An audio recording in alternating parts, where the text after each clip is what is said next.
Assalamualaikum warahmatullahi wabarakatuh. Di sini saya akan melanjutkan video sebelumnya. Kita masuk saja ke bab keempat. Menjadi leader yang kuat. Kekuatan sejati seseorang pemimpin itu terletak dalam kemampuannya untuk memotivasi dan memimpin orang lain untuk mencapai keberhasilan bersama. Masuk saja ke materi yang pertama. Terlibat dalam komunikasi yang jujur dan terbuka. Komunikasi terbuka adalah bentuk komunikasi di mana setiap individu didorong untuk mengungkapkan ide dan pendapatnya tanpa rasa takut terhadap reaksi dari orang lain. Beberapa manfaat komunikasi ini dalam sebuah tim dengan kumpulan individu dari beragam latar belakang, yaitu yang pertama, mampu meningkatkan rasa percaya satu sama lain. Yang kedua, mendorong rasa kepemilikan. Yang ketiga, mengurangi stres. Yang keempat, kerjasama yang lebih baik. Dan yang kelima, menjembatani perbedaan budaya. Beberapa hal yang mungkin bisa dilakukan untuk melakukan komunikasi terbuka di dalam tim adalah yang pertama, bertanya. Misalnya dalam sebuah rapat ataupun perkumpulan, seorang anggota tim ini bertanya aktif kepada dalam forum. Itu menunjukkan rasa keterlibatan dalam tim tersebut. Yang kedua, memberikan pesan positif. Dengan memberikan pesan positif yang bersifat membangun bukan menjatuhkan, itu dapat diterima oleh berbagai pihak dengan cara yang lebih mudah. Yang ketiga, bersikap transparansi.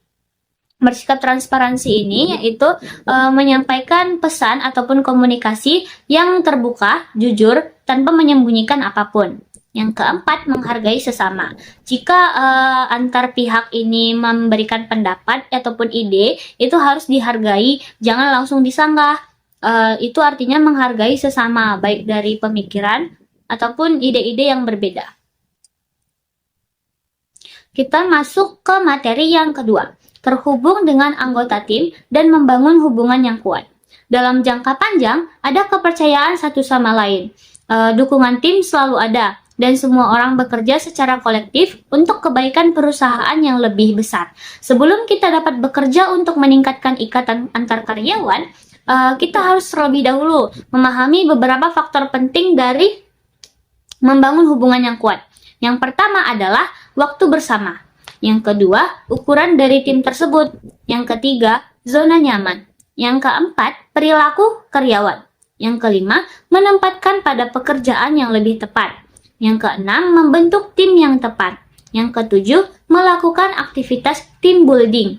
Yang kedelapan, bekerja untuk meningkatkan komunikasi tim. Dan yang kesembilan, merayakan kesuksesan. Ketika kesuksesan diraih ataupun tujuan dapat dicapai, perlu dilakukan perayaan untuk melakukan sebagai sebuah apresiasi bagi anggota tim. Materi yang ketiga yaitu mendorong pertumbuhan pribadi dan profesional anggota tim. Membangun tim akan melibatkan dan menyatukan orang-orang. Kerja tim memungkinkan orang-orang itu menggunakan kemampuan, nilai, dan keyakinan yang berbeda-beda untuk mencapai tujuan ataupun mencapai sesuatu yang mungkin tidak dapat mereka lakukan secara sendiri. Persatuan adalah dasar untuk kerjasama yang efektif, yang mengarah pada kreativitas dan produktivitas yang lebih besar di tempat kerja. Materi yang keempat yaitu mempertahankan sikap positif dan optimis. Bersikap positif memiliki beberapa manfaat besar untuk keberlangsungan suatu lingkungan pekerjaan. Saat dalam lingkungan yang positif akan mempengaruhi cara kita ataupun karyawan lain berpikir tentang pekerjaan.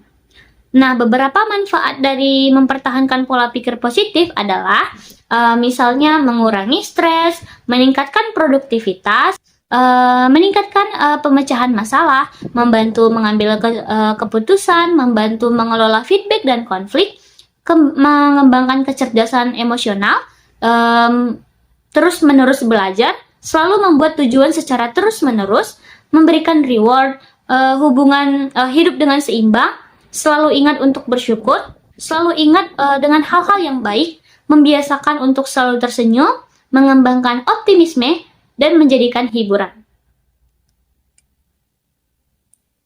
Materi yang kelima yaitu membimbing bawahan dengan menjadi pelatih, bukan pemimpin otoriter. Umumnya bawahan yang sudah diatur karena belum menyadari adanya resiko hukuman yang mungkin diterimanya. Di samping itu, pemimpin ini bisa menjadi bonus ataupun pemimpin ini bisa memberikan bonus ataupun hadiah sebagai salah satu bentuk apresiasi kepada bawahannya yang menunjukkan progres kerja yang lebih baik.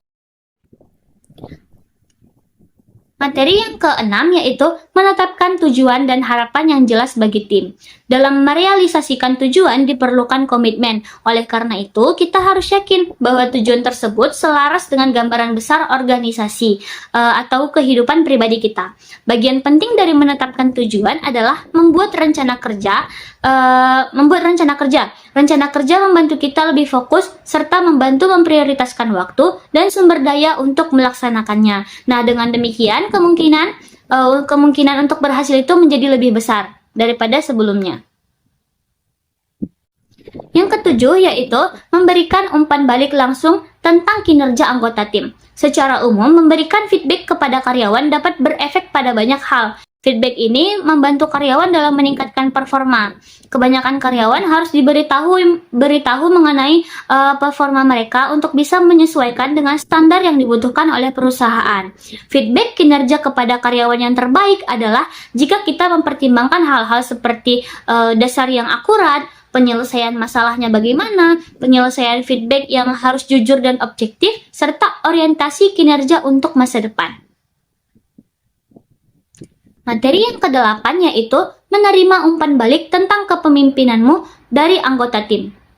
Kadang atasan ini memberikan suatu instruksi di mana dia ingin mencoba dan menyelidiki akan sesuatu hal. Namun dia tidak mempunyai waktu untuk melakukannya sendiri. Atasan ini bisa belajar banyak hal dari umpan balik bawahan. Semakin detail umpan balik bawahannya, atasan ini akan mendapatkan lebih banyak.